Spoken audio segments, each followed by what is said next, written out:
Soon, grids of wind turbines will populate our Atlantic Ocean. Vineyard Wind is one step closer to building the nation's first large-scale offshore wind farm off the coast of Rhode Island. More offshore wind turbines will be coming to the Gulf of Maine. The U.S. government approved the South Fork Wind Farm, shown here in red. Impressive technology built for a noble purpose. Nature is angry. To protect a warming planet. Let us lace up our running shoes and win the climate race for us all. Our solution involves driving steel into one of the few untouched parts of our natural world. But I want to emphasize again, we're taking the most aggressive climate action ever. But are we moving too quickly? A second whale death in less than a week in Virginia Beach is causing concern. NOAA says it's a North Atlantic right whale. It's the world's most endangered large whale species. Calls to halt offshore wind activity are growing louder after 2 more whales were found dead in the past 2 days. And they have been saying we are engaging in misinformation or disinformation. No, we're asking legitimate questions that reasonable men and women need to ask. Examining the remains this morning, hoping to know why this keeps happening. The 10th dead whale in less than 2 months. This whale's body has caused a call for investigation. What is going on? We want you to stop the noise. This is an issue, but yet when you try to say that, I'm a cynical disinformation specialist. I know as an agency we really follow the facts and the science information, so at this point there is no evidence for us to believe that is tied to wind energy at all. Again Friday, New Jersey Governor Phil Murphy said he would not slow offshore development, but scenes like these are certain to ramp up the pressure.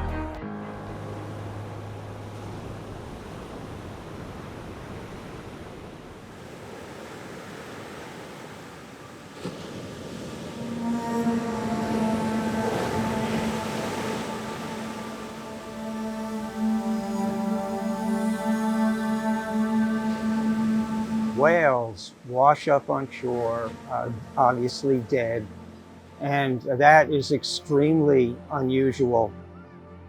It's very moving in a bad way to see that. You know, it's just kind of something that's so majestic and so beautiful, just kind of lifeless on land.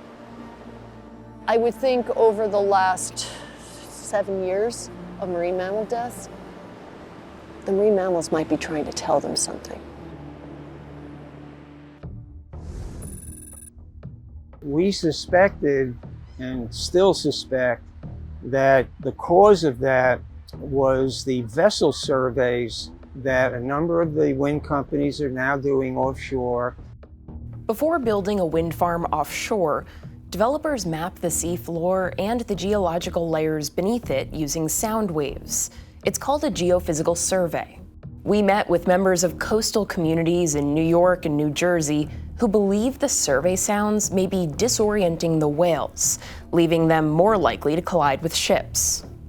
They've been doing all this work, and about the time that the work started is when the whales started piling up. NOAA considers the humpback whale strandings since 2016 and the minke and North Atlantic right whale strandings since 2017 unusual mortality events, or UMEs. That means an unexpected, significant number of whales have stranded since 2016, and it's happened as survey work picked up in the Atlantic, leading some to ask that their states pump the brakes on offshore wind. We want you to stop the noise. In this region, we did call for a pause, a halt to any activity so we could determine whether or not, we don't know, but whether or not the unprecedented amount of pre-construction activity that was happening out in the ocean may have had something to do with this incredibly devastating spike in whale and dolphin deaths that occurred. While developers have done surveys for more than a decade, several projects began in the Northeast around the time that whale strandings began climbing in 2016. That year, U.S. Wind performed surveys near Maryland, and Dong Energy, now Ørsted, worked off of Massachusetts into the following year. In 2017, Ocean Wind and Deep Water Wind conducted surveys off New Jersey and New York. Critics aren't saying that sounds are directly killing whales. They're speculating that sounds are disrupting behavior, making whales more likely to collide with ships and then die. NOAA Fisheries says there's no scientific evidence that noise resulting from offshore wind surveys could cause mortality of whales. Instead, the agency blames climate change for driving whales closer to shore, putting them at higher risk for vessel strikes and entanglement. This would make offshore wind the solution to the whale problem, rather than the cause. That is, if it can reduce climate change. Neither side knows what's causing the unusual mortality events. One says it's the increased sounds from offshore wind. The other says global warming. Both are speculating, but only one side is being taken seriously. The other is being discredited by the media. Now, this conspiracy theory claims the construction of offshore wind farms is fatal to whales, which there is no evidence of. But my first reaction when I heard that was, does Marjorie Taylor Greene think whales can fly?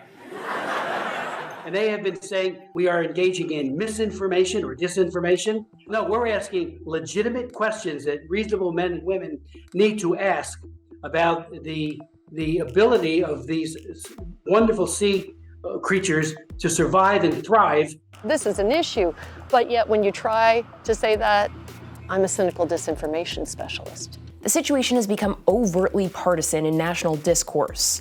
Those we interviewed have been accused of being pawns for the fossil fuel industry and right-wing, regardless of their true political leanings.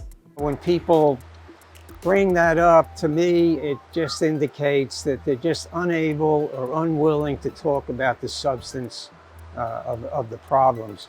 I don't believe the media has done a good job. You know, to us, this is not political. Yeah, I'm an officer with the Democratic Club on Long Beach Island. You know, and nobody's kicked me out of the club yet, so I think we're still okay. On this particular issue, yeah, I have to part company with some of our Democratic representatives. The ocean concern is being used as sort of a political tool and not as an issue of paramount importance for all of us. Remarks by proponents when they come out and they say things like, we're going to tackle climate change, or we're going to create tens of thousands of jobs, and your electric bills will go down, that those statements are printed because they're coming from officials.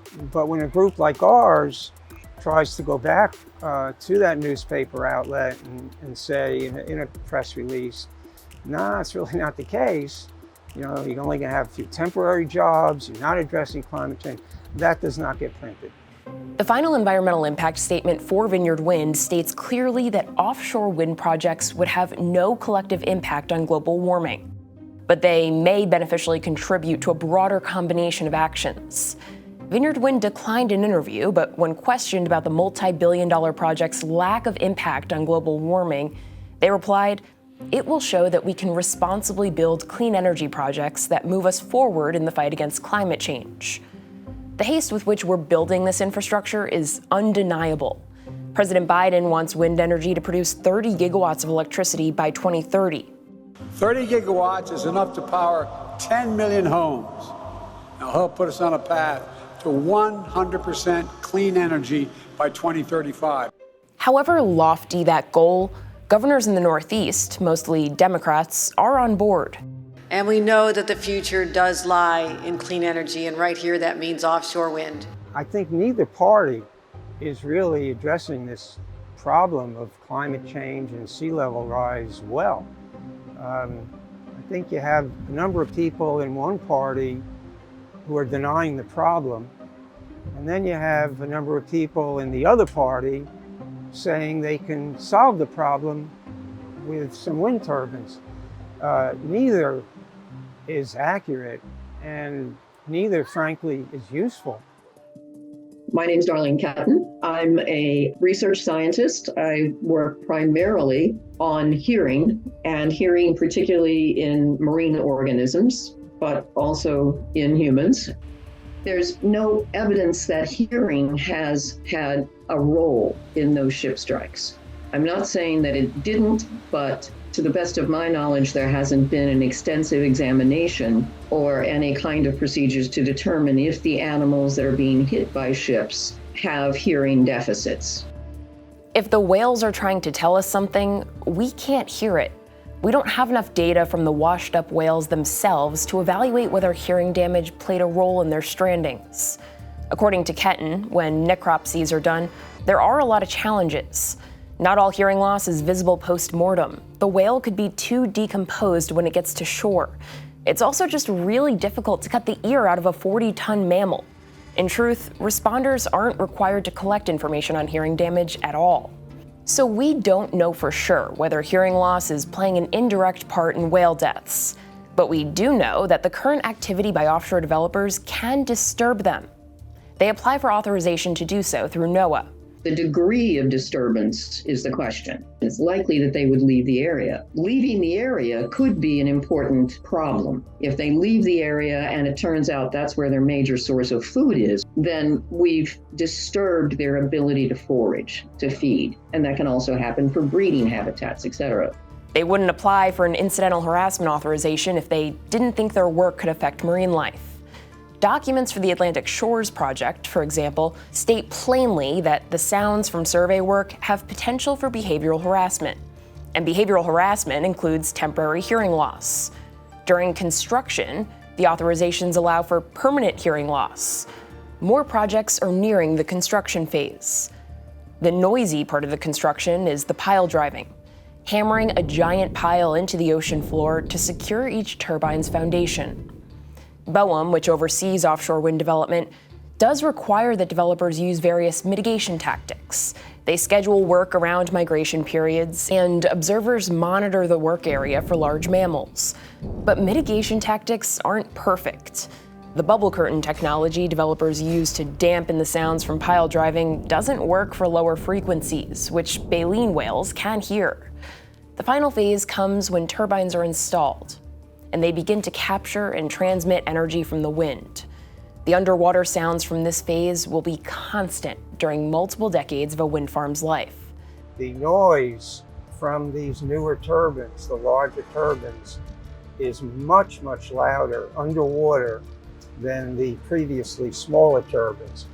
This raises particular concern for the endangered North Atlantic right whale.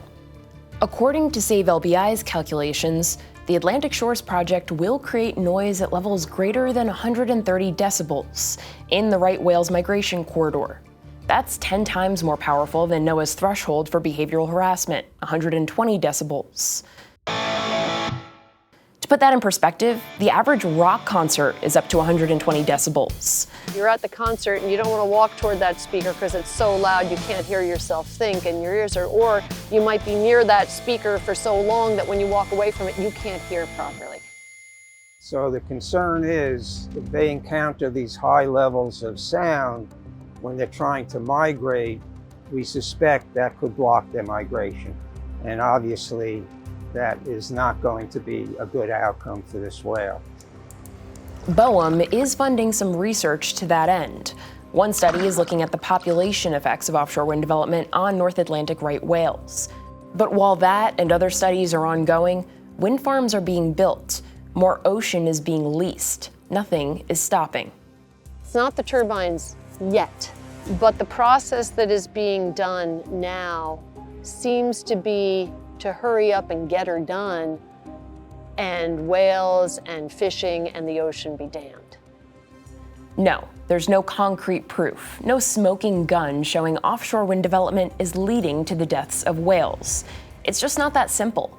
But the government and the media are discrediting reasonable concerns about this issue. Stern, Brady, and Ziff remain determined to seek answers.